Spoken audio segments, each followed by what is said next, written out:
Hello, it's the Potato Queen here, and I'm back with my top 20 potato recipes. Listen for the crunch. And in at number 2 is the glorious 15-hour potato. Even more crunch, hang on.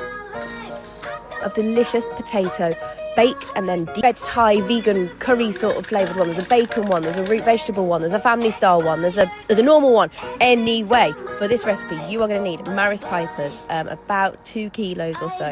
You're going to cut them super thin using a mandolin if possible until they're like paper thin, see-through thin, and then mix them with a fat of your choice. For this one I think I'm using duck fat.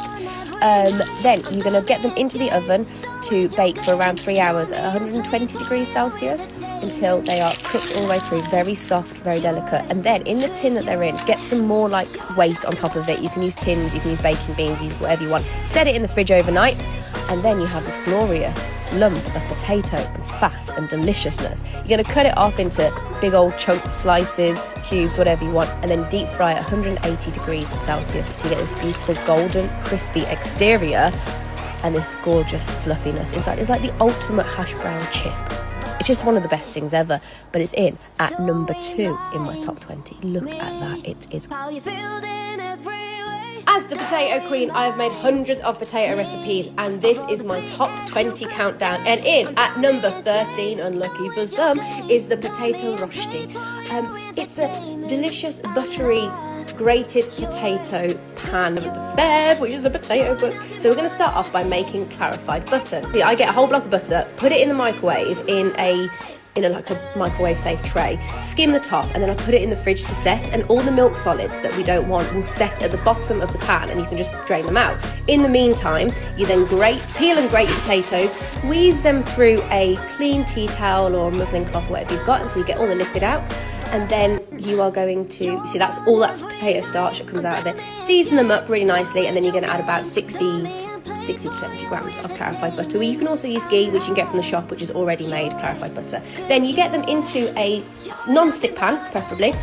Just flatten it out. It doesn't need to be completely perfect. You want the steam to be able to go through the pan already, and then you flip it over, do the other side, and then you have a lovely rosti.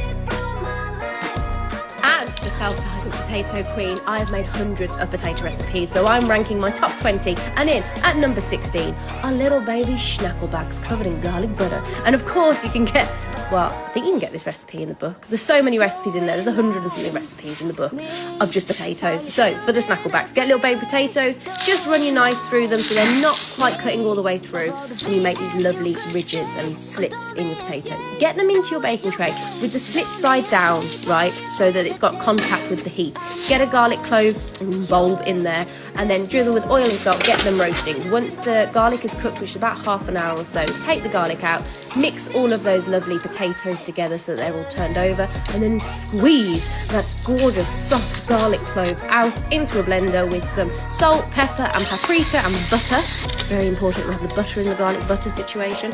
And then you slather that all over your little garlic potatoes and get them back into the oven for a little while.